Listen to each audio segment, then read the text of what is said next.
Noticias de hoy Ecuador 3 de marzo 2019 /vertical Lenín Moreno y Ecuador en mal momento. Los ecuatorianos, que viven en la virtual mitad del mundo, se asoman al tercer mes del año con un ánimo cargado de expectativas, generadas por la actuación del gobierno de Lenín Moreno, que en medio de una sociedad atomizada políticamente pidió el paraguas del Fondo Monetario Internacional, FMI, para endeudarse más e implantar nuevas medidas de recortes neoliberales.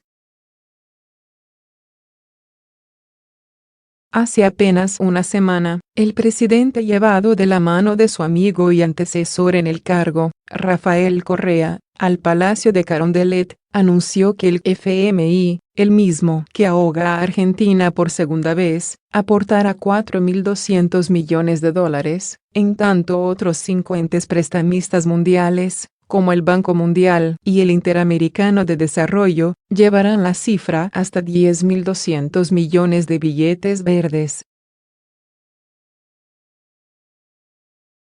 Para el ex vicepresidente, durante 6 años del gobierno de Correa, la recepción de dinero, que está sujeta a ajustes y recortes para pagar con altos intereses, no es, afirma, un salvavidas para una economía en términos recesivos, sino la seguridad en su capacidad de dirección y en un repunte interno. Hemos recuperado la confianza y la credibilidad. Abrir paréntesis. Las más importantes organizaciones mundiales han decidido sumarse al camino que estamos construyendo, expresó el mandatario, a quien los movimientos sociales y sindicales miran con ojeriza y rechazan en las calles con protestas y paros. La información presidencial ocurre luego de una serie de reuniones entre las autoridades ecuatorianas y los representantes de los 7 multilaterales que llegaron a Quito el pasado día 18. Antes, Moreno y su equipo económico se entrevistaron con la gerente directora del FMI, Christine Lagarde. Aun cuando el mandatario, que se separó del movimiento Alianza País de Correa y juntó filas con renombrados apellidos de la derecha de Ecuador, a la que combatió cuando era un viceprogresista, repite que los préstamos con los acreedores internacionales se contrajeron para ayudar a las clases más vulnerables de la nación. Son pocos los que creen en sus palabras.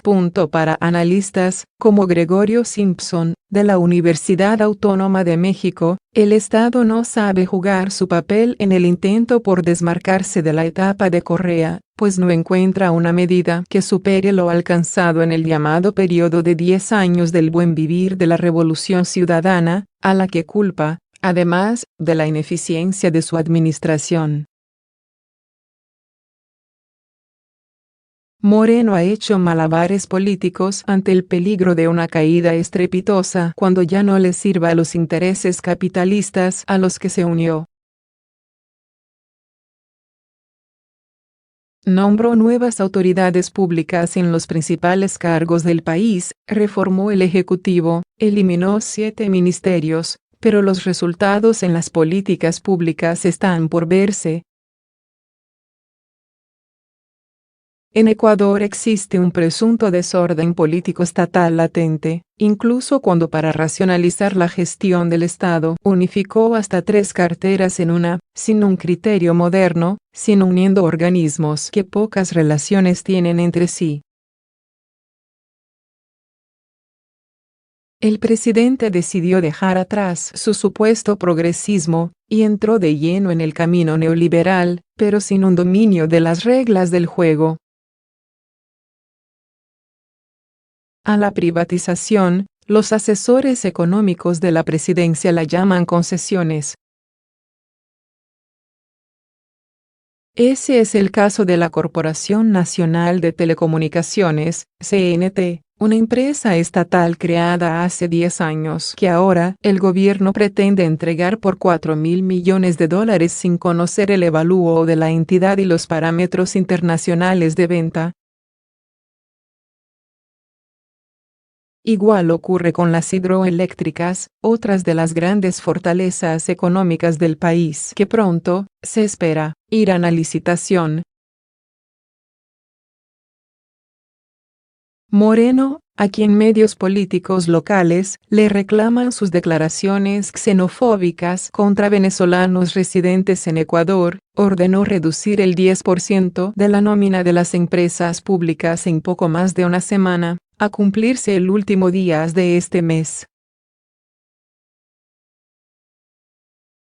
Lo desquiciante de los despidos es que no hay un criterio técnico sobre los puestos a eliminar y los perfiles técnicos requeridos en al menos 21 empresas estatales. Una sencilla cuenta numérica indica que el 10% de la empleomanía de la CNT, con 7.114 empleados, significa la eliminación de 711 cargos. Petroamazonas, 7.200, deberá despedir a 720 trabajadores. Se estima que los despidos, en primera instancia, perjudicarán a unos 4.000 trabajadores estatales. Economistas como Rodrigo Rojas dijeron en Guayaquil, uno de los bastiones del capitalismo ecuatoriano, que Moreno no sabe lo que hace. Hay un estado de subsidios en medio de una economía de mercado de libre competencia, lo cual crea, indicó, una anarquía total. No obstante, el escenario más optimista de crecimiento del país para este año es el que plantea el Banco Central con 1,4%, mientras que el más pesimista lo tiene el FMI, con 0,73%.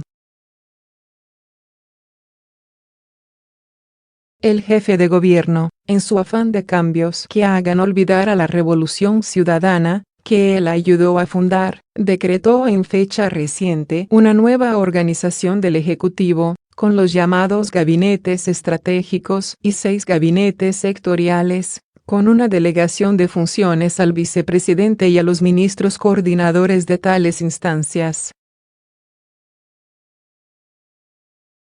El conjunto de medidas que parecen anárquicas, según el artículo «Hacia dónde vamos», del diario El Telégrafo, indican la carencia de una dirección estratégica del Estado, que busca protección a su ineficiencia en el dinero del FMI y sus socios principales. Hasta ahora, planteó el diario, no hay un plan económico integrado, con metas programadas, salvo las reformas que debe acometer para pagar sus endeudamientos públicos. Las recientes movilizaciones populares y sindicales en Ecuador demuestran el rechazo de la clase obrera y la población al antiguo vicepresidente que, entre otras medidas que lo alejan de la política progresista en América Latina, no solo vendió su alma al capitalismo, sino que contribuye a quebrar la unidad de la región. No puede interpretarse de otra manera su orden de sacar de Quito la sede de la Unión de Naciones Suramericanas, una idea que Ecuador apoyó desde su fundación. Igual hizo con la delegación del gobierno y la guerrilla Ejército de Liberación Nacional de Colombia, a los que despidió de la capital donde celebraban conversaciones en busca de la perdida paz en el vecino país.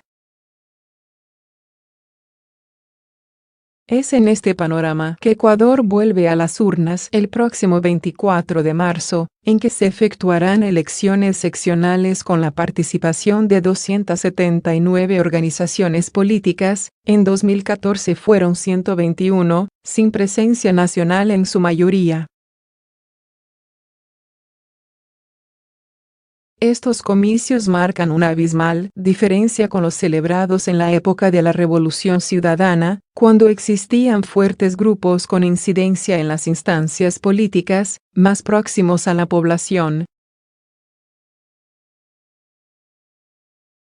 En septiembre pasado, El Consejo Nacional Electoral, CNE, aprobó 279 agrupaciones, entre nacionales, provinciales, cantonales y parroquiales, lo que significa un aumento del 130,5% respecto a las admitidas para las seccionales de febrero de 2014.